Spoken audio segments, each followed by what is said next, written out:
Baik, bisa saya mulai? Assalamualaikum warahmatullahi wabarakatuh. Teman-teman semua, kita bertemu lagi di Majelis Taklim Mahfud Istiqomah pengajian online. Kali ini kita ada di tema fikih sholat, ya Ustaz, fikih sholat tentang waktu-waktu sholat bersama Ustaz Fahri. Singkat waktu mungkin silakan.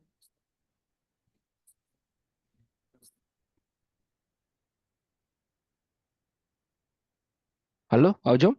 Putus-putus suara Ya, Pak ya. Ujum. Gimana? Udah bisa Oh, dimulai? sudah silakan Ustaz, sudah bisa dimulai. Silakan. Baik.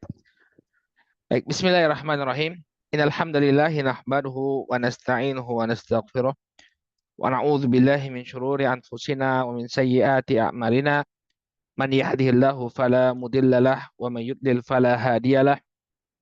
Asyhadu an la ilaha illallah wahdahu la syarikalah wa asyhadu anna Muhammadan abduhu wa rasuluh.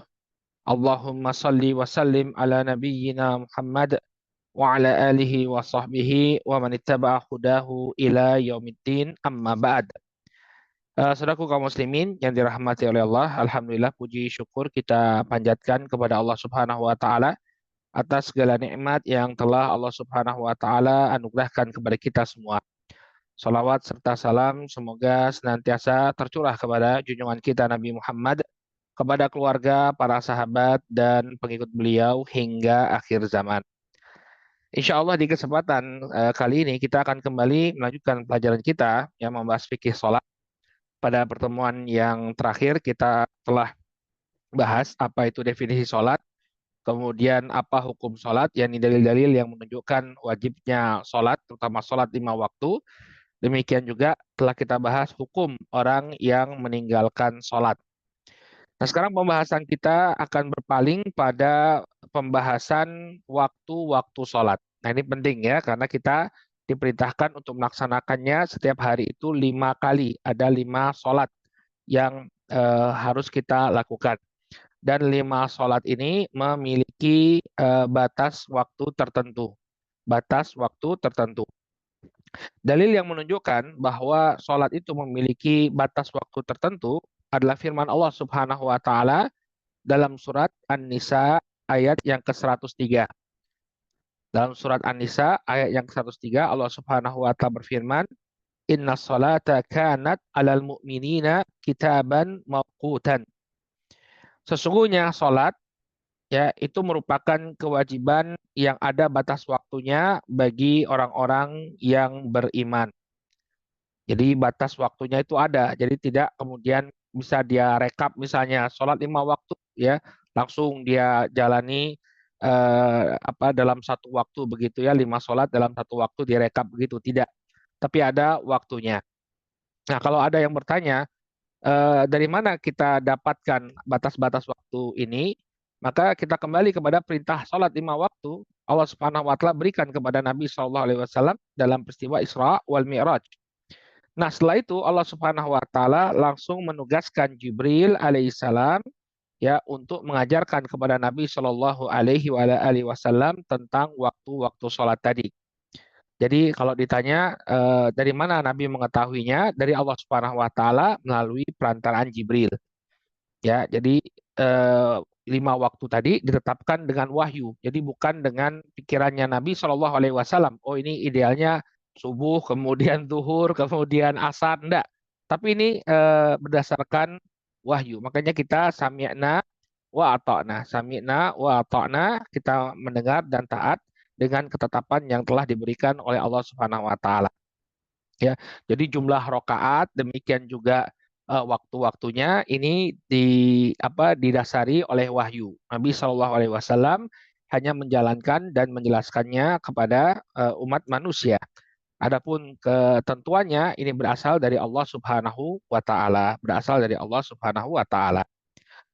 Baik, kemudian secara umum ya waktu sholat ini disebutkan dalam sebuah hadis yang cukup panjang ya hadis yang mengumpulkan waktu sholat ini disebutkan dalam hadis yang diriwayatkan dari sahabat Abu Musa al-Ash'ari radhiyallahu taala anhu ya dalam Sahih Muslim ya dari Abu Musa al-Ash'ari radhiyallahu anhu bahwa ada seseorang annahu atahu sa'ilun yas'aluhu an mawaqitis shalah. Ada seseorang yang datang kepada Nabi Shallallahu Alaihi Wasallam, kemudian bertanya kepada Nabi Shallallahu Alaihi Wasallam tentang waktu-waktu sholat. Ya, jadi dia mungkin baru masuk Islam atau dia datang dari tempat yang jauh ketika itu dan dia belum mengetahui, dia sudah tahu ada perintah sholat 5 waktu, tapi dia belum mengetahui waktu-waktu sholat itu kapan saja. Maka falam yarudda alaihi syai'an. Ya, Nabi SAW tidak membalas ucapan tersebut. Namun di sebagian riwayat dikatakan ishad ma'anaf salah. Jadi Nabi tidak jelaskan waktu sholatnya itu dari jam sekian sampai jam sekian, tidak. Tapi Nabi SAW memerintahkan dia ishad ma'anaf salah. Ya kamu lihat sendiri, ayo sholat bersama kami. Jadi Nabi SAW mengajak orang tersebut sholat untuk melihat waktu-waktu sholat yang dia tanyakan. Faqala faqamal fajru ya faqamal fajra ya hatta insyaqqal fajru. Maka kemudian Nabi Shallallahu alaihi wasallam salat fajar. Maksudnya adalah salat subuh. Beliau salat subuh sampai fajar itu merekah. Ya, sampai fajar itu merekah. Ya, atau hina ansyaqqal fajr. Ketika fajar itu mulai merekah, wa nasu yakadu ya'rifu ba'duhum ba'dhan. Dan manusia itu mulai mengenali sesama mereka, satu sama lain mulai mengenali. Jadi ini mulai waktu sholat fajar atau sholat subuh. Itu ketika fajar itu mulai merekah. Ini yang disebut oleh para ulama sebagai fajar shodiq. Jadi fajar itu ada dua. Ya, yang pertama namanya adalah fajar shodiq, yang kedua namanya fajar kadzib. Ya, fajar shodiq itu fajar yang menentukan datangnya waktu subuh. Sifatnya dia adalah sebuah cahaya yang muncul di arah timur, kemudian cahaya itu semakin menguat, menguat, menguat, dan menguat. Dan dia muncul itu secara horizontal. Jadi cahayanya itu mendatar seperti ini di garis ufuk. Adapun fajar kadzib ini biasanya muncul lebih awal dan dia sifatnya itu vertikal dari atas ke bawah cahayanya. Kalau fajar sodik itu mendatar dia. Munculnya itu dari mendatar. Set, kemudian merekah. Adapun fajar kadib, dia dari atas ke bawah, ya. Kemudian sifatnya tidak semakin menguat, dia muncul kemudian hilang. Nah ini memang kalau kita yang tinggal di kota itu agak sulit membedakan antara fajar kadib dengan fajar sodik. Ya, tapi kalau Anda tinggal di tempat-tempat yang masih sepi dari cahaya lampu, ya misalnya di pinggiran pantai ya atau di tengah hutan atau di pegunungan yang belum ada cahaya lampu, maka kita ketika waktu menjelang waktu subuh itu bisa melihat adanya waktu fajar, ya melihat terbitnya fajar. Baik, maka ini waktunya sholat subuh. Kemudian summa amarahu fa'aqama bidzuhri hina zalati syamsu. Kemudian beliau memerintahkan orang tersebut untuk sholat duhur saat matahari itu mulai tergelincir. Nah, apa ini waktu tergelincir? Yaitu ketika matahari itu kan mulai dia naik kan dari arah timur, ya, dia menuju ke arah barat, ya, terbit di arah timur, kemudian tenggelam di arah barat. Maka waktu sholat duhur itu adalah ketika matahari berada di tengah, kemudian dia condong sedikit ke arah barat. Nah, itu namanya matahari tergelincir. Zalati asyams. Ya, matahari itu tergelincir. Artinya ketika itu dia berada di mana? Berada di tengah, kemudian dia condong ke arah barat sedikit. Nah, ini kita bisa melihat pada bayangan. Jadi bayangan itu kalau dia berada di tengah, ya, bayangan itu dia berada di tengah juga. Tapi kalau misalnya dia sudah mulai condong ke arah barat, maka bayangan itu akan mulai tumbuh ke arah timur. Ya, karena mataharinya sudah condong ke arah barat, maka mulai muncul bayangan ke arah timur. Nah, inilah waktu dimulainya sholat duhur. Ya, waktu dimulainya sholat duhur ketika matahari itu mulai tergelincir ke arah barat dan bayangan itu mulai muncul, mulai tumbuh ke arah timur. Baik, wal qailu yaqul qad intasafan nahar wa huwa kana a'lamu minhum.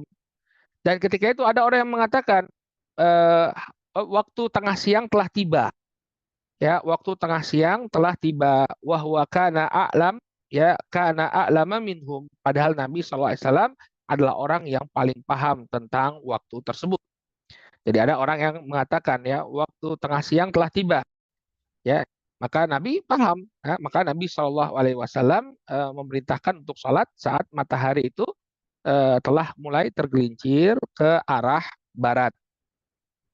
Tsumma amarahum faqama bil asri wasyamsu murtafi'ah. Kemudian Nabi Shallallahu Alaihi Wasallam memerintahkan mereka untuk sholat asar. Ya, ketika itu matahari telah meninggi. Ya, para ulama menjelaskan maknanya di sini bahwa bayangan, ya, bayangan sesuatu itu telah melebihi tinggi benda aslinya. Jadi kan kalau kita lihat ketika matahari itu berada di tengah kan bayangannya itu ya cuma pas pas sebesar benda tadi ya. Nah, kemudian ketika dia mulai condong ke arah barat, mulai tumbuh bayangannya. Mulai tumbuh bayangannya sampai kemudian panjang bayangan itu setara dengan panjang benda aslinya. Nah, itulah mulai masuknya waktu sholat duhur ketika panjang itu, panjang bayangan benda itu sudah melebihi sedikit dari panjang benda aslinya, itulah mulai waktunya sholat sholat asar. Itu waktu terakhir sholat duhur. Ya, jadi waktu terakhir sholat duhur itu ketika panjang bayangan itu sama dengan panjang benda aslinya. Ketika panjang bayangan sudah melebihi panjang benda aslinya, maka kita telah masuk ke dalam waktu sholat asar. Thumma amarahu fa'aqama bil maghrib hina waqa'ati syams. Kemudian Nabi Shallallahu Alaihi Wasallam memerintahkan orang tersebut ya untuk melaksanakan sholat maghrib saat matahari terbenam. Saat matahari terbenam. Jadi bulatan matahari itu telah hilang, ya telah hilang, maka itu adalah waktu tibanya waktu sholat maghrib. Thumma amarahu fa'aqamal isya hina ghaba syafaq. Kemudian beliau pun memerintahkan orang tersebut untuk sholat isya ketika asyafaq, yaitu rona kemerahan di langit itu telah hilang. Ya, jadi ketika matahari itu terbenam, Bapak dan Ibu rahimakumullah, masih ada rona-rona merah yang ada di langit. Kita bisa lihat saat maghrib, ya saat waktu maghrib, mataharinya sudah nggak ada, bulatan mataharinya sudah nggak ada. Tapi di bagian barat itu kita masih melihat rona-rona merah yang terpancar dari matahari. Mataharinya sudah nggak ada, sudah tenggelam, tapi rona-rona merahnya itu masih tampak. Nah, waktu sholat Isya itu dimulai ketika rona-rona merah tersebut telah menghilang. Ya, jadi ketika langit itu sudah benar-benar kelam, sudah benar-benar gelap, ya, tidak ada lagi rona merah di langit sebelah barat, itulah tibanya waktu sholat Isya. Baik. Nah, ternyata Nabi SAW nggak berhenti sampai di sana. Jadi ini beliau baru ngajarin, ya, baru ngajarin orang tadi waktu awal sholat. Jadi kan waktu sholat itu ada rentangnya, ada rentang sholatnya. Artinya Anda bisa sholat di antara dua waktu ini, ya. Jadi ada rentang waktunya. Jadi yang tadi ditunjukkan oleh Nabi itu baru titik awalnya, belum titik akhirnya, belum batas akhirnya, baru batas awalnya. Ya, kemudian beliau summa akhiral fajra ya minal ghad. Di keesokan harinya beliau Shallallahu Alaihi Wasallam mengakhirkan waktu sholat subuh. Ya, hatta in sarafa minha al-qail yaqul qad tala'ati syams au kadat. Ya, yaitu beliau sholat subuh ketika sebagian orang mengatakan matahari itu telah terbit atau akan segera terbit. Nah, ini yang kita sering sebut dengan waktu syuruk. Ya, waktu syuruk. Waktu syuruk itu adalah waktu ketika matahari bulat itu sudah benar-benar berada di atas garis horizon. Ya, jadi garis ufuk, ini garis ufuk kan matahari itu terbit ya, terbit seperti ini ya, mulai muncul cahaya, kemudian dia naik naik naik naik naik naik naik, perhatikan di layar ya, dia naik naik naik naik naik. Nah, kemudian ketika bulatan itu sudah utuh ya, sudah utuh di atas garis horizon, itu sudah tidak boleh lagi sholat subuh. Ya, sudah tidak boleh lagi sholat subuh. Saya coba cari yang bulat ya. Nah, ini ada tutup kopi ya. Jadi begini, hmm, ada sampul buku yang polos. Baik. Nah, ini HP aja. Begini ya. Jadi kan matahari itu terbit nih, muncul muncul nih ya, muncul dia. Set, sembunyi-sembunyi. Set. Nah, ketika matahari itu sudah eh, apa? Sudah berada di garis orbit seperti ini. Nah, ini tidak boleh lagi sholat subuh. Ya, artinya ini sudah keluar dari waktu sholat subuh. Ya, Anda kalau sholat subuh dalam waktu ini sudah teranggap mengkodok dia. Kenapa? Karena sudah keluar dari waktu sholat subuh. Ya, jadi waktu sholat subuh itu mulai ketika matahari mulai kelihatan cahayanya, kemudian dia naik, naik, naik, naik, naik, naik, naik, naik, naik, naik. Nah, kemudian ketika sudah bulat ya, nah ini sudah berakhir waktu sholat subuh. Sudah berakhir waktu sholat subuh. Ini para ulama mengatakan ya jaraknya itu ya kurang lebih 1 jam 20, 1 jam setengah begitu. Ya, makanya sholat syuruk itu boleh ketika matahari itu sudah lepas. Nah, sudah lepas betul begini. Ini waktu sholat syuruk yang waktu awal sholat duha itu seperti ini ya. Nah, jadi begitu ketika dia muncul cahaya, thread, nah ini waktu sholat subuh sudah tiba, kemudian dia akan naik, naik, naik, naik, naik, naik. Begitu matahari sudah terbit, thread, nah ini matahari sudah terbit, itu sudah tidak boleh lagi sholat subuh. Kalau orang ada yang ketiduran, ya kemudian dia baru sholat subuh pada waktu tersebut, itu terhitung kodok, ya terhitung sholat kodok sebagai pengganti. Karena dia sudah keluar dari waktunya. Baik, kemudian thumma akhra zuhra hatta kana qariban min waqtil asri bil amsi. Kemudian beliau mengakhirkan sholat duhur. Nah, ini menunjukkan ya bahwa sholat itu boleh kita akhirkan.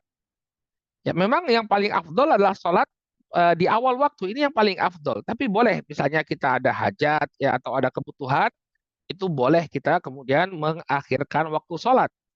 Ini ditunjukkan pada Nabi SAW ketika dia ada hajat ya untuk mengajarkan orang tadi waktu sholat, maka beliau mengakhirkan sholat duhur hatta kana qariban min waqtil asri bil ams. Sampai kemudian sampai kemudian beliau mendekati waktu sholat asar. Jadi menjelang bayangan manusia itu sama dengan tinggi tinggi aslinya, yaitu Nabi SAW baru sholat duhur. Jadi sudah mendekati waktu terakhir sholat duhur, sudah mendekati waktu sholat asar. Beliau baru sholat duhur. Kemudian thumma akhral asra hatta in sarafa minha wa qailun yaqul qadih marrati syamsu. Ya, kemudian beliau pun mengakhirkan waktu sholat asar, ya, sampai beliau selesai dari sholat asar tersebut saat orang mengatakan bahwa matahari sudah mulai memerah. Ya, maksudnya matahari itu sudah mulai terbenam dan langit itu sudah mulai memerah. Jadi ini waktu terakhir sholat asar.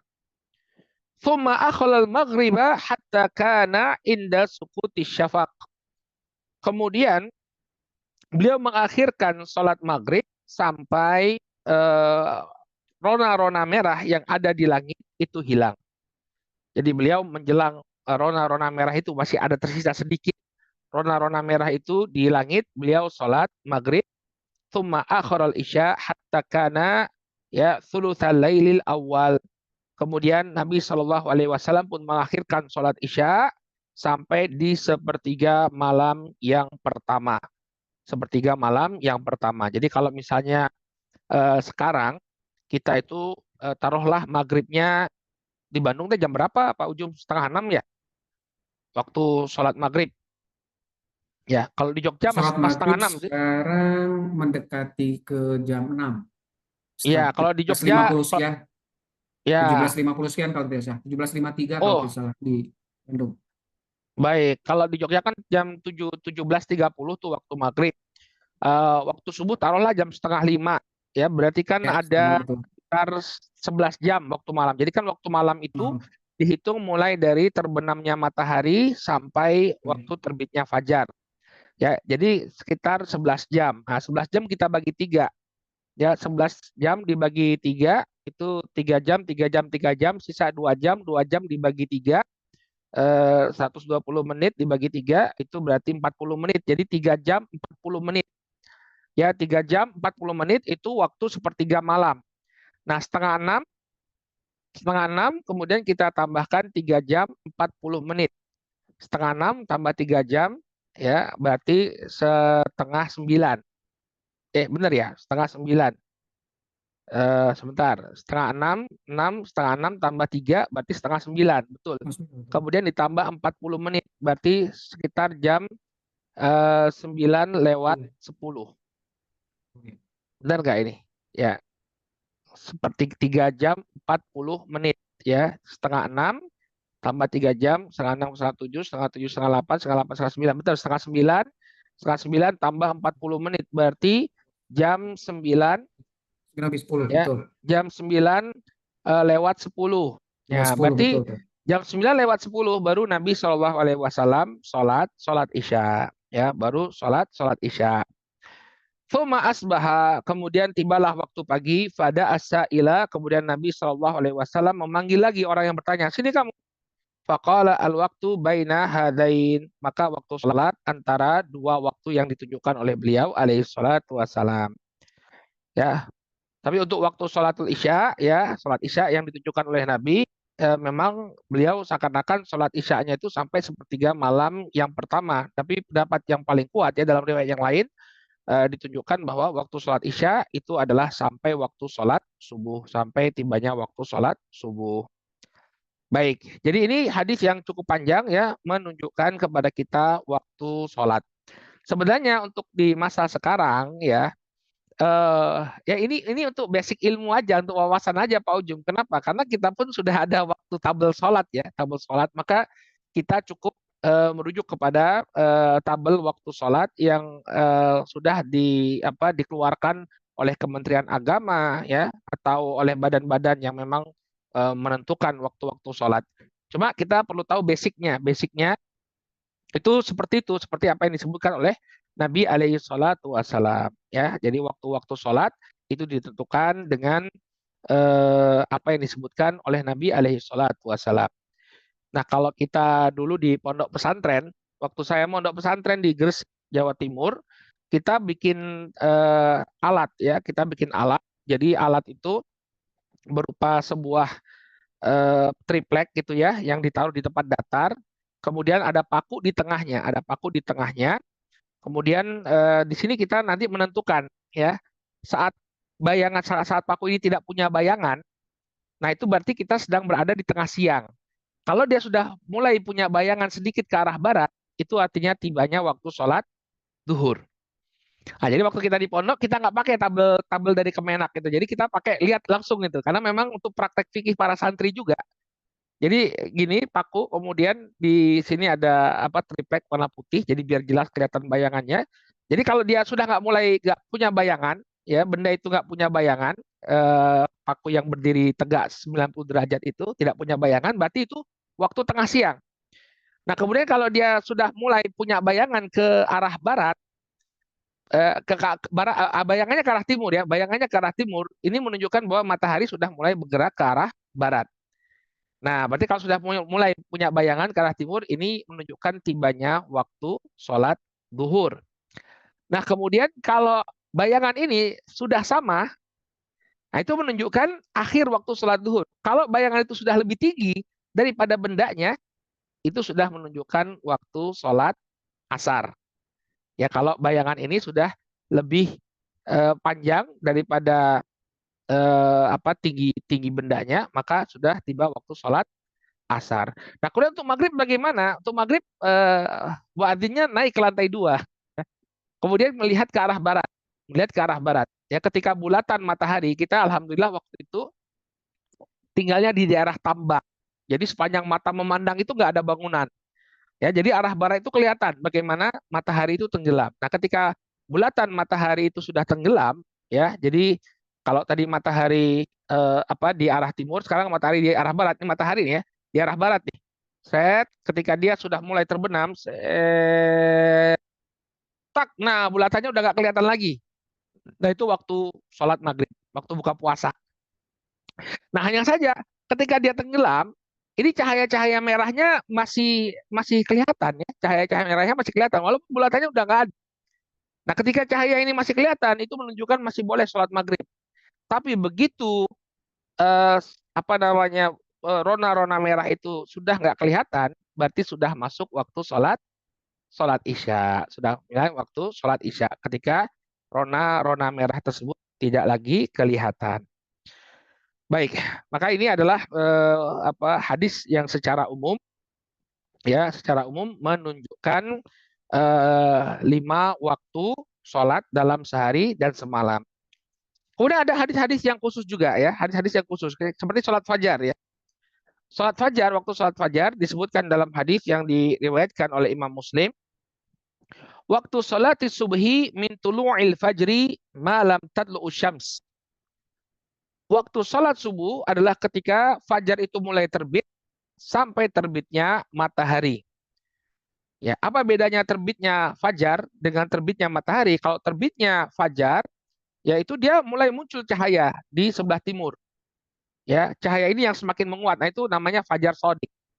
Nah, ketika matahari itu sudah muncul secara utuh, maka itulah akhir waktu sholat subuh.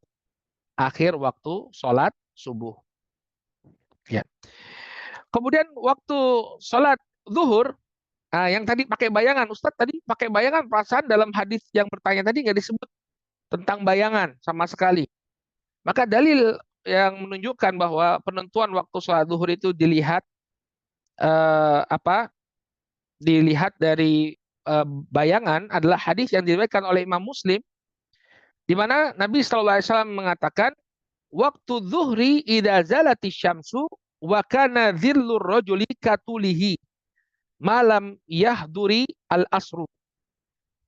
Kata Nabi Shallallahu Alaihi Wasallam, waktu sholat duhur apabila matahari tergelincir, maksudnya tergelincir ke arah barat, ya bayangannya mulai muncul ke arah timur. Wa kana dhillur rajuli katulihi, maka bayangan seseorang itu sama panjang. Jadi kapan waktu akhirnya sholat duhur?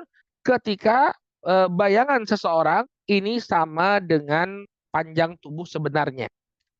Nah, ketika itu sampai bayangan itu, misalnya tinggi seseorang itu 160 cm, bayangannya juga 160 cm. Ya, maka ketika itu sama, Anda masih boleh sholat. Itu waktu terakhir Anda sholat duhur. Tapi kalau misalnya dia sudah melebihi, entah itu lebihnya 1 cm, 2 cm, pokoknya dia sudah melebihi panjang dari panjang aslinya, maka itu sudah memasuki waktu sholat asar. Jadi waktu sholat asar ditunjukkan dengan panjang bayangan yang lebih daripada panjang yang sebenarnya. Kemudian sholat asar, ya waktu sholat asar ditunjukkan dalam sebuah hadis yang diriwayatkan oleh Al-Imam Al-Bukhari, wa man adraka raq'atan minal asri qabla an taghruba syamsu qad adrakal asra. Ya, barang siapa yang mendapati 1 rakaat sholat asar sebelum terbenamnya matahari, maka dia telah mendapatkan waktu sholat asar. Ya, jadi kalau misalnya seseorang telat dia sholat asarnya 1 menit sebelum terbenamnya matahari, dia sempat sholat, kemudian dapat 1 rakaat, maka dia tinggal melanjutkan sholat asarnya walaupun sudah masuk waktu sholat maghrib. Dan dia dikatakan masih sholat asar pada waktunya, belum melaksanakan qadha. Nah, syahid dari hadis ini, Nabi SAW menjelaskan batas akhir dari sholat asar, yaitu kapan? Ketika matahari terbenam. Ketika matahari itu terbenam, maka dia tidak boleh lagi melaksanakan sholat asar, atau dia tidak dikatakan telah menunaikan sholat asar pada waktunya. Adapun yang dia lakukan kalau dia sholat asar itu namanya sholat qadha, ya, mengganti sholat yang ketinggalan. Kemudian waktu maghrib, ya, Nabi Shallallahu Alaihi Wasallam mengatakan, waktu maghrib malam yagi syafaq. Ya, Nabi Shallallahu Alaihi Wasallam dalam hadis riwayat Muslim mengatakan waktu sholat maghrib ya selama asyafaq yaitu rona-rona merah yang ada di langit di bagian barat langit itu belum hilang. Ya, jadi selama rona kemerahannya itu belum hilang, maka masih masih boleh seseorang untuk melakukan sholat maghrib ya, waktu sholat maghrib. Nah, kemudian waktu sholat isya ya ditunjukkan eh, dalam sebuah hadis ya, dalam sebuah hadis bahwa Nabi Shallallahu Alaihi Wasallam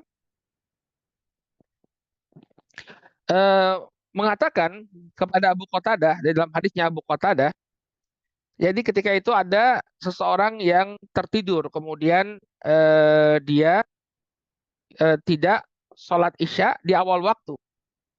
Maka Nabi SAW mengatakan, amma innahu laisa fi naumi tafriq. Maka orang yang tidur, ya, tapi dia sholat isya sebelum sholat fajar, ini tidak dikatakan bahwa dia telah menyanyiakan sholat. Innamat tafritu ala man lam yusalli sholah hatta yaji'a waktu sholatil ukhra. Hanya saja orang yang menyanyiakan sholat adalah orang yang dia sholat ya sampai datangnya waktu sholat selanjutnya. Berarti kalau dia sholat isya di pertengahan malam, ini tidak dikatakan dia menyanyiakan sholat. Boleh bagi seseorang sholat di tengah malam sampai datangnya waktu sholat subuh. Ini batas akhirnya dia sholat isya. Ya, jadi boleh bagi seseorang untuk dia melaksanakan sholatul isya sampai datang waktu sholat subuh. Hanya saja para ulama mengatakan bahwa walaupun kita tahu ya ada waktu awal, ada waktu akhir, tetap yang paling utama adalah melaksanakan sholat di awal waktu. Ya, Nabi SAW pernah ditanya ayul ayul amali afdol, apakah amalan yang paling afdol? Maka beliau mengatakan as-sholatu ala waktiha, sholat tepat pada waktunya. Kata para ulama, makna sholat tepat pada waktunya, inda awali waktiha, yaitu di awal waktu. Ini yang paling utama. Ya, begitu Anda mendengar panggilan sholat, hayya 'alas sholat, ya, hayya 'alas sholat, ayo kita menegakkan sholat. Nah, kemudian kita langsung bergerak sholat, maka kita telah menjalankan sholat di waktunya yang paling afdol. Ya, waktunya yang paling afdol. Jadi kita mengetahui rentang waktu ini bukan untuk kemudian menyia-nyiakan sholat dalam artian kita selalu mengakhirkan sholat. Ya, yang memanggil kita adalah Allah Subhanahu wa Ta'ala. Ya, kalau kita cermati panggilan adzan itu panggilan untuk kita. Ya, maka yang terbaik dari waktu sholat adalah di awalnya. Walaupun boleh bagi kita untuk mengakhirkan sholat selama tidak keluar dari waktunya, maka yang demikian diperbolehkan dan sholatnya sah dan dia tidak berdosa. Akan tetapi sholat di awal waktu inilah yang paling afdol. Ya, inilah waktu yang paling afdol. Ya, baik. Ini waktu-waktu sholat ya. Jadi ini teori saja. Pada prakteknya ya sudah kita ngikuti alarm yang ada di HP. Ya Pak Ujum ya. Ya ada alarm. Atau kita kalau kita tinggal di Indonesia mah tinggal tunggu adzan ya. Tinggal tunggu adzan. Tuh. Kalau misalnya sudah kedengaran adzan ya udah itu sholat di awal waktu ya. Hmm. Dan laki-laki yang diperintahkan kepada laki-laki untuk sholat berjamaah di masjid. Dan itu yang paling Masih. afdol. Ya, sholat berjamaah di masjid itu yang paling afdol. Tapi kalau misalnya dia terpaksa sholat sendirian, ya menurut pendapat yang paling kuat, maka yang demikian pun sah sholatnya. Jadi para ulama berbeda pendapat tentang hukum sholat berjamaah di masjid. Ya, Masih. sebagian mengatakan sunnah muakkadah. Ya, Hmm. sebagian mengatakan hukumnya sunnah muakkadah, artinya sunnah yang sangat ditekankan. Artinya ketika seseorang itu tidak sholat di masjid pun dia tidak berdosa. Ya bagi laki-laki ketika dia tidak sholat berjamaah di masjid tidak berdosa. Ya, dalam mazhab Syafi'i yang dikuatkan dalam mazhab Syafi'i bahwa hukum sholat berjamaah di masjid itu adalah fardu kifayah. Fardu kifayah. Apa makna fardu kifayah? Harus tetap ada laki-laki, kaum laki-laki yang sholat di masjid. Kalau nggak ada sama sekali laki-laki di satu kampung, ya misalnya satu kampung ada masjid, tapi kemudian nggak ada sama sekali laki-laki yang sholat berjamaah di masjid tersebut, yang menegakkan sholat berjamaah di masjid tersebut, maka semua laki-laki yang ada di kampung itu berdosa. Ya, kalau misalnya kita tinggal di satu kampung nih, ada masjid, masjidnya nganggur tuh, nggak ada yang adzan, nggak ada sholat berjamaah, ya, dan laki-lakinya ada, dia bukan sedang kerja di luar, dia ada di rumah, ya, dia ada di rumah, tapi nggak ke masjid, nggak ada sama sekali laki-laki yang ke masjid, itu satu kampung berdosa laki-lakinya. Ini pendapat yang muktamad dalam mazhab Syafi'iyah, ya, dalam mazhab Syafi'iyah, ya, hukumnya sholat berjamaah di masjid itu bagi kaum laki-laki fardu kifayah. Harus ada kelompok orang di satu kampung itu yang melaksanakan sholat berjamaah di masjid. Kalau enggak, semuanya berdosa. Ya, kalau dalam mazhab Hambali, ini yang lebih berat ya. Dalam mazhab Hambali, sebagian ulama mazhab Hanabilah mengatakan yang namanya sholat berjamaah bagi kaum laki-laki di masjid itu wajib, fardu ain. Artinya kalau dia sholat sendirian di rumah, ya, sholat sendirian dia di rumah, dia nggak berangkat berjamaah, dia berdosa. Dia berdosa. Kenapa? Karena dalilnya adalah perintah dari Allah Subhanahu wa taala warka'u ma'arrakain. Ya, rukulah kalian bersama orang-orang yang ruku. Ya, rukulah bersama orang-orang yang ruku. Ini perintah dari Allah Subhanahu wa taala dan asal perintah itu adalah wajib. Anda itu sebagai kaum laki-laki harus sholat berjamaah di masjid. Demikian juga Nabi Shallallahu Alaihi Wasallam itu pernah hendak membakar rumah sebagian orang yang tidak sholat berjamaah di masjid. Ya, beliau berkeinginan, beliau katakan, saya akan serahkan pengimaman ini kepada seseorang, kemudian saya akan bakar rumah orang yang tidak sholat ke masjid. Maka ini dalil-dalil yang disebutkan oleh sebagian ulama Al-Hanabilah bahwa sholatnya laki-laki itu wajib untuk dilaksanakan berjamaah di masjid. Ya, tapi saya sendiri lebih cenderung dengan pendapatnya mazhab Syafi'iyah ya bahwa hukum sholat berjamaah di masjid itu adalah fardu kifayah. Jadi selama di kampung itu sudah ada kelompok orang yang sholat di masjid, maka yang lainnya tidak punya kewajiban untuk sholat berjamaah di masjid. Ya, tapi walaupun saya mengambil pendapat ini, tapi tetap kita berupaya untuk sholat di masjid. Apalagi barakallahu fikum ya, ini nikmat yang sangat besar yang bisa kita dapatkan di Indonesia bahwa kita bisa mendapatkan masjid dengan mudah ya, mendapatkan masjid dengan mudah. Saya pernah ketemu seorang dai dari Jepang ya, namanya Sugimoto ya, Sugimoto yang sekarang sedang fundraising untuk bangun masjid di salah satu kota di Jepang ya. Pak Sugimoto ini dia bilang, saya itu kalau kalau mau sholat itu kadang-kadang harus harus pakai kereta ya, karena nggak ada masjid. Kalau mau sholat jamaah itu apa, ada perjuangannya, perlu struggle. Nah, ini orang Indonesia kadang jalan ke masjid aja tinggal berapa meter sudah ada masjid ya, tapi malasnya sholat berjamaah luar biasa. Ya, maka kita khawatir ini termasuk bentuk tidak bersyukur ya, tidak bersyukur. Apalagi di sebagian tempat ya kayak saudara-saudara kita di Palestina, ya mereka kalau mau sholat berjamaah mungkin khawatir ya disambar bom ya. Kadang masjid juga orang-orang Israel kan nggak pikir-pikir ya, masjid juga dibom sama mereka ya. Maka keberadaan kita di Indonesia yang bisa sholat berjamaah di masjid ini merupakan nikmat yang sangat besar, nikmat yang sangat besar. Baik, kemudian yang berkenaan lagi, pembahasan yang berkenaan dengan waktu sholat. Di sana ada beberapa waktu dilarangnya sholat. Jadi para ulama menjelaskan ada waktu di mana kita tidak boleh melaksanakan sholat kecuali sholat-sholat yang ada sebabnya. Jadi kalau ingin sholat sunnah mutlak begitu aja, mau sholat sunnah aja gitu ya, dia menghindari waktu-waktu terlarangnya sholat. Ya, apa saja waktu sholat ini? Ada tiga ya, ada tiga waktu terlarangnya sholat. Yang pertama indal istiwa. Indal istiwa yaitu waktu sholat sholat ketika matahari tepat berada di tengah-tengah langit. Jadi sebelum matahari itu tergelincir ke arah barat, itu kita dilarang untuk sholat.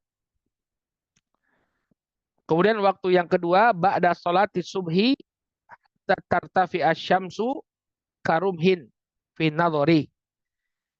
Ya, setelah sholat subuh sampai matahari itu meninggi seukuran tombak ya saat dipandang. Nanti kita akan jelaskan berapa waktunya tersebut. Kemudian waktu yang ketiga, ba'da sholatil asri hatta taghrubus syams. Sholat setelah sholat asar sampai matahari benar-benar tenggelam. Ini 3 waktu dilarang sholat. Tapi sholat di sini adalah sholat mutlak ya, sholat sunnah mutlak.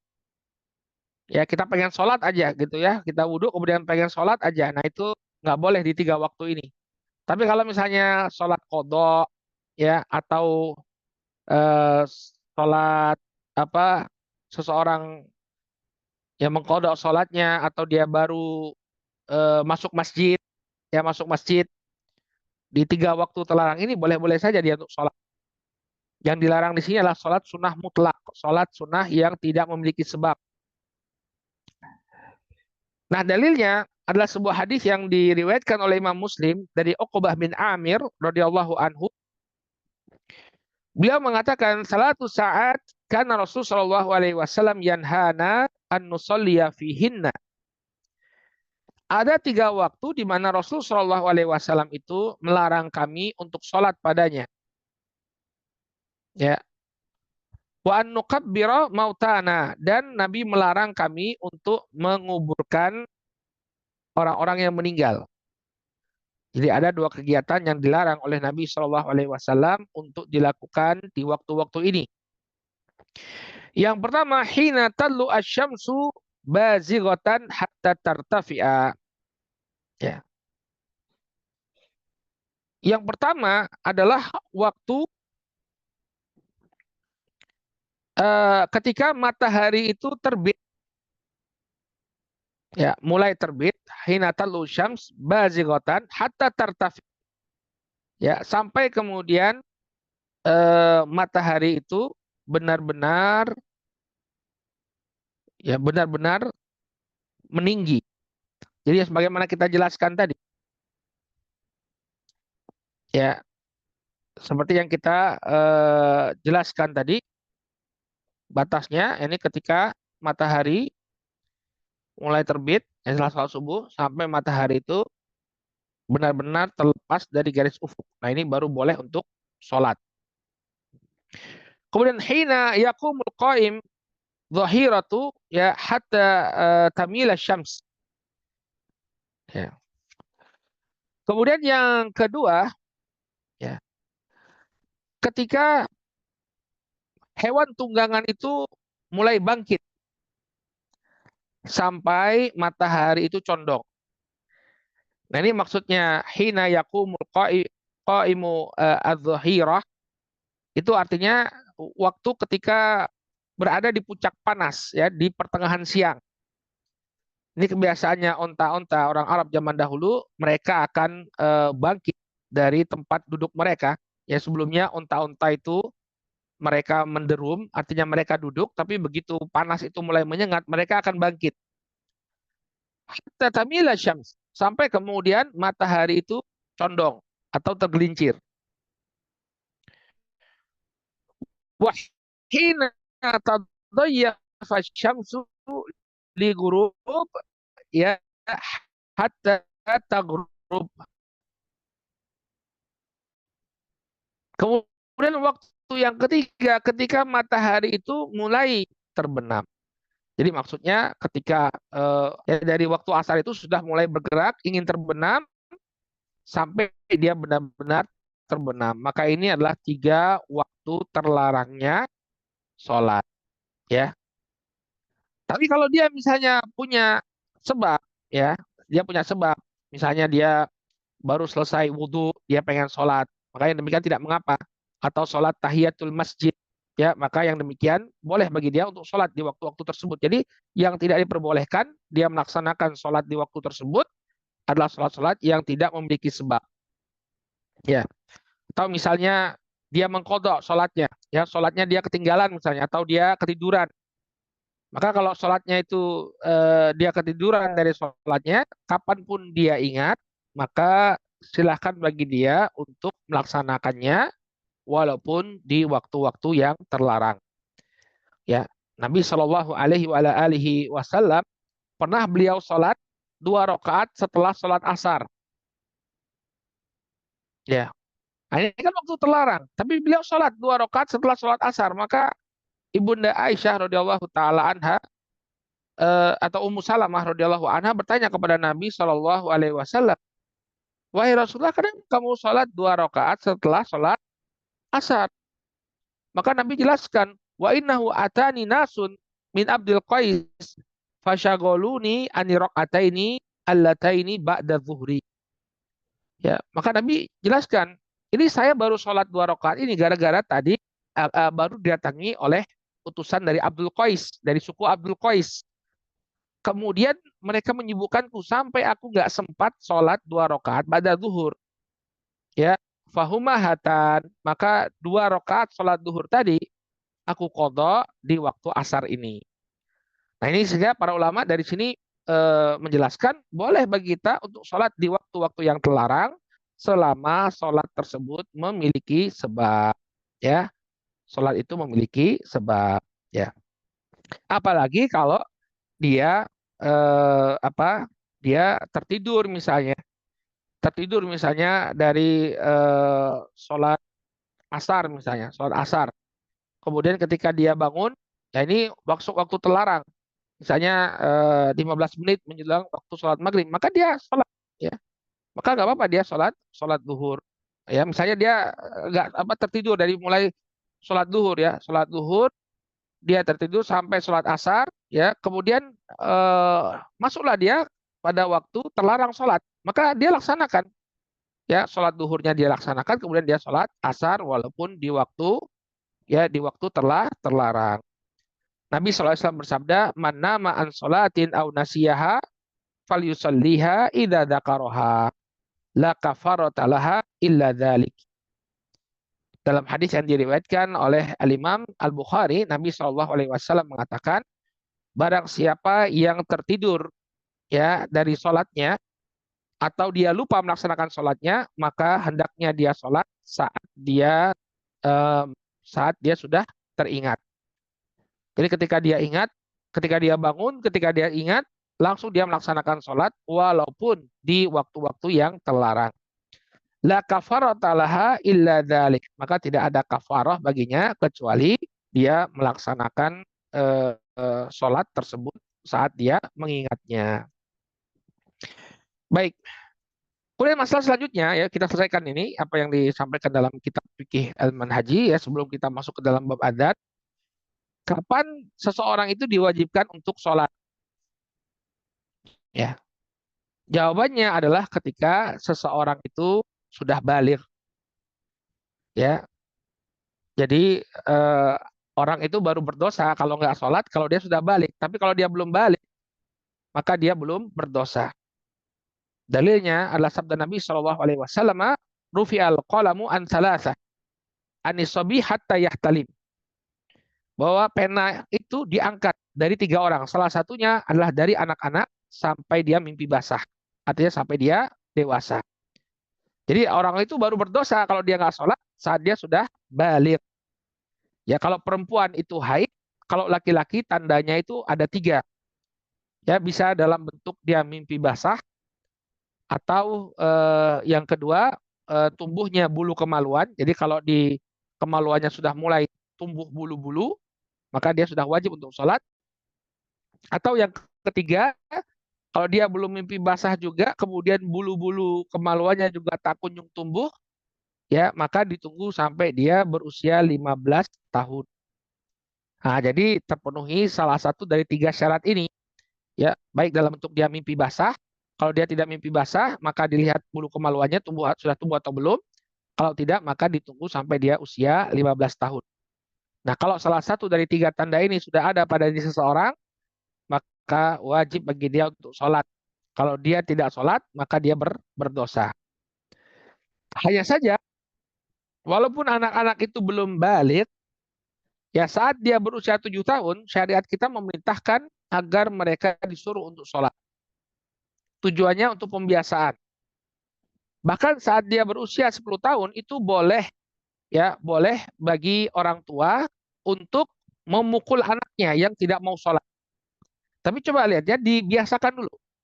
Nabi SAW mengatakan, muru auladakum bisalah, wahum abna'u sabah, wadribuhum alaiha, wahum abna'ul asyar.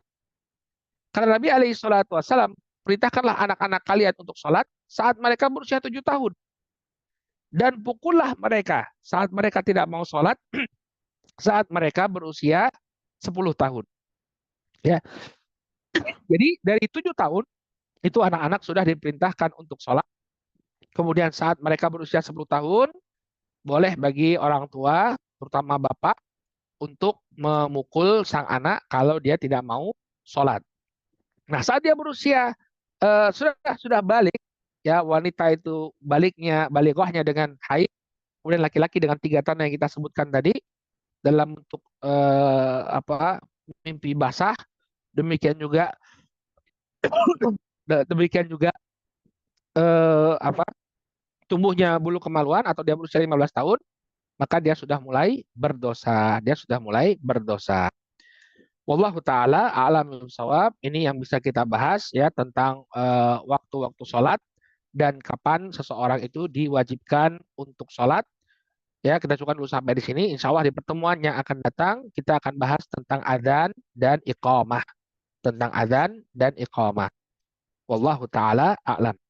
Kami cukupkan dulu sampai di sini pelajarannya, kemudian kita beralih ke sesi tanya jawab. Kami kembalikan ke Pak Ujum. Silakan Pak Ujum, kalau ada yang mau tanya jawab, silakan. Nggak jelas, nggak kedengaran suaranya Pak Ujum? Halo, halo, sebenarnya. Apakah Ya, cukup kedengaran, ya, Ustaz? Ya. ya, udah. Terima kasih Ustadz Berarti atas harus dekat. penyampaian materinya. Ya, Ya, kita coba tunggu dari teman-teman apakah ada yang mau bertanya. Sambil menunggu teman-teman, kalau boleh saya juga ingin menyampaikan pertanyaan Ustadz. Ya. Eh, ya, dalam silakan kondisi Pak apa Ujum. sebetulnya kita boleh? Ya, dalam kondisi apa sebetulnya kita boleh mengkodok, misalkan dalam sholat subuh ini Ustadz, selain Hmm. dari misalkan karena kita ketiduran misalnya. Dalam kondisi apa saja Ustadz? Kita bisa mengkodok sholat Ya, subuh ini sebenarnya atau yang disebutkan oleh Nabi Shallallahu Alaihi Wasallam itu Masya dua kondisi aja, tidur atau lupa gitu. Tidur atau lupa. Oke. Kecuali memang ketika dia memang tidak bisa untuk melakukan sholat, misalnya dia di bus ya, Hmm. dia di bus dalam keadaan busnya itu nggak bisa turun gitu ya, nggak bisa turun, Hmm. maka para ulama mengatakan bahwa dia mengkodok sholatnya tadi, ya dia melakukan sholat kodok, ya. Nanti itu panjang juga tuh pembahasannya Pak Ujum ya. Jadi Siap. Ya. Jadi sebagian para bisa ulama mengatakan hmm, dia sholat semampu dia di dalam kendaraan. Kalau dalam mazhab Syafi'iyah, hmm, karena dia sudah tiba waktu sholat, maka dia sholat semampu dia. hmm, Ya, dia sholat, tapi kemudian ketika dia sudah sampai, baru dia kodok. Jadi sholatnya 2 kali, itu dalam mazhab hmm, Syafi'iyah. Nah, tapi hmm, dalam mazhab Hanabilah, ya ini pendapat yang dikuatkan oleh para ulama Hanabilah kontemporer seperti Syekh bin Baz dan para ulama dalam Lajnah Ad-Daimah, bahwa ya sudah dia sholat walaupun tidak bisa melaksanakannya dengan sempurna dalam kendaraan, dia sholat dalam keadaan duduk. Jadi tidak perlu bagi dia untuk hmm, mengkodok. Tidak perlu bagi dia untuk hmm. mengkodok. Nah, ini sebagian kondisi yang menurut sebagian para ulama dia mengkodok sholatnya. Ini ketika dia tidak bisa sholat dengan sempurna. Jadi sholat itu harus Oke. diulang, kata mereka. Sholatnya harus diulang. Ya, Nah, baik. terus Ada kalau lagi untuk yang ingin mengkode itu ditanyakan? sebetulnya ya sedikit lagi Ustaz, sambil menunggu juga mudah-mudahan ada Ya, pertanyaan lain dari teman-teman. Eh, Kalau untuk mengkode ini sebenarnya tidak hanya berlaku untuk salat subuh saja, di sholat-sholat yang lain juga, sholat wajib yang lain itu bisa Iya, ya di Ustaz? sholat-sholat yang lain juga. Iya, di sholat-sholat yang lain juga. Misalnya kita kecapean nih ya, Hmm. kecapean kita sholat apa tidur tuh ya, habis habis sholat duhur Hmm. kita akhirin nih sholat duhur Ya. nih. Eh, Mau nunggu sholat asar tiba-tiba ketiduran. Tidaklah kita bangun dari Hmm. dari tidur kita kecuali udah masuk waktu maghrib. Ya, maka Hmm. langsung begitu kita bangun, kita wudhu, sholat maghrib duluan. Sholat asar duluan, kemudian baru kita sholat Hmm. maghrib. Jadi sholat asarnya dikodok di waktu Hmm. Hmm. maghrib, dikodok di waktu maghrib. Jadi didahulukan yang Ya. terlewat dulu ya Ustaz ya. Nah, itu ada khilaf juga di kalangan para ulama. Jadi, tapi pendapat yang Oh. dikuatkan oleh Ibnu Taimiyah bahwa disesuaikan dengan yang duluan. Disesuaikan dengan yang duluan Hmm. terlebih dahulu. Maka ketika ada sholat asar dengan sholat maghrib, maka yang didahulukan adalah sholat asarnya dulu, baru kemudian sholat maghrib. Baru kemudian sholat maghrib. Hmm. Ya, Ya. Silakan teman-teman kalau ada yang mau bertanya. Ini belum ada yang raise hand Ustaz. Nah, kalau boleh satu lagi aja Ustaz. maka silakan. Pertanyaan Boleh saya. silakan, Pak Ya, Ujung. ya. Kalau terkait dengan tadi waktu-waktu sholat itu, kan kalau sholat wajib tadi sudah cukup jelas disampaikan oleh Ustadz gitu ya. Nah kalau untuk sholat sunat ini terkait sholat sunat, misalkan sholat sunat hari raya gitu Ustadz, itu sebetulnya patokannya apa Ustadz? Kan ada yang mulai setengah tujuh, ada yang enam seperempat, ada yang bahkan mendekati ke jam tujuh. Itu sebetulnya patokannya apa Ustadz? Kalau untuk sholat sunat, terutama yang hari raya Patokannya, Ustadz. ya patokannya di waktu syuruk ya. Jadi paling minim itu ya setelah tibanya waktu syuruk. Ya, jadi waktu syuruk itu tadi kita katakan setelah matahari itu tadi benar-benar lepas dari orbit. Muncul. Nah, jadi dia Hmm. benar-benar lepas dari orbit. Nah, itu waktu syuruk, itu waktu kita pertama kali sholat sholat duha. Demikian juga Hmm. waktu kita pertama kali sholat hari raya. Hmm. Nah, jadi sholat hari raya itu defaultnya sholat hari raya itu dilaksanakan pada waktu duha. Nah, waktu duha yang paling awal adalah ketika kita memasuki waktu syuruk. Nah, waktu syuruk itu adalah waktu apa? Ya, waktu syuruk itu adalah waktu ketika matahari itu memang sudah benar-benar lepas dari garis orbit. Ini yang dikatakan oleh Hmm. Nabi Sallallahu Alaihi Wasallam itu tadlu usyam bi qadri rumhin, yaitu matahari itu sudah mulai tinggi seukuran tombak, ya. Seukuran tombak itu artinya dia benar-benar sudah lepas dari apa? Dari garis orbitnya. Nah, ulama kontemporer ya seperti Syekh Ibn Baz itu mengatakan untuk menentukan waktu syuruk itu waktu masuknya fajar ditambah 1,5 jam, Pak Ujung. Ditambah 1,5 jam. Ya, kita ambil contoh misalnya subuhnya jam setengah 6. Ya, subuhnya jam setengah 5, mohon maaf, setengah 5 nih subuh ya. Maka waktu syuruk itu adalah jam 6 pagi. Ya, 1,5 jam. Ya, 1,5 jam. Itu sudah keluar dari waktu terlarang. Jadi kalau zaman-zaman sekarang ini ya, kalau misalnya subuhnya jam setengah 5, waktu paling awal sholat id itu adalah jam 6. Jam Demikian juga 6. sholat duha. Hmm. Nah, Jadi dalam sebagian hadis 1 jam setengah itu disebutkan, bisa barang diambil siapa sebagai patokan ya Ustadz ya? bisa, ya itu sudah aman sekali. Itu Hmm. sudah aman sekali. Ya, ya. Ya. Nah ini makanya kan ada hadis Ya. yang mengatakan itu barang siapa yang dia sholat subuh berjamaah, kemudian dia duduk berzikir kepada Allah Subhanahu Wa Taala sampai tiba waktu syuruk, kemudian dia sholat 2 rakaat, maka dia akan mendapatkan pahala haji secara sempurna. Ya. Nah ini cara melaksanakannya bagaimana? Dia ke masjid, sholat subuh berjamaah, kemudian dia zikir sampai 1,5 jam setelah waktu azan tadi, lalu kemudian dia sholat 2 rakaat, maka dia akan mendapatkan pahala seperti pahala orang yang berhaji secara sempurna. Nah, patokannya tadi tuh 1,5 jam. Ya, wallahu taala a'lam. Ya, silakan ada lagi yang ingin bertanya? Ya, saya kira belum ada pertanyaan lagi. Mungkin mudah-mudahan nanti pertemuan selanjutnya pertanyaan yang belum muncul bisa lebih banyak muncul lagi Ustaz. Mungkin kita bisa cukupkan saja Ustaz. Insya Allah nanti untuk Baik, kita jadwal ajukan dulu ya. berikutnya kita akan informasikan ya. Itu diinformasikan Ustadz untuk jadwal selanjutnya. Nanti saya akan Baik kontak-kontak ya. lagi ke Ustadz untuk waktunya. Ya, Baik. silakan Ustadz mau mau Baik, sekalian insya ditutup, Allah. silakan. Ya, baik. Alhamdulillah kita telah selesaikan ya bahasan tentang waktu-waktu sholat ya. Mudah-mudahan bermanfaat. Insya Allah kita akan lanjutkan pembahasan selanjutnya dengan pembahasan yang baru yaitu tentang adzan dan iqamah. Baik, kita cukupkan dulu sampai di sini pertemuan Siap. kita. Mari kita tutup dengan doa kafaratul majlis. Subhanakallahumma wa bihamdika. Asyhadu an la ilaha illa anta astaghfiruka wa atubu ilaik. Wassalamualaikum warahmatullahi wabarakatuh. Waalaikumsalam warahmatullahi wabarakatuh. Terima kasih Ustadz. Izin saya Ya, makasih tutup semua. ini. Ya, terima kasih.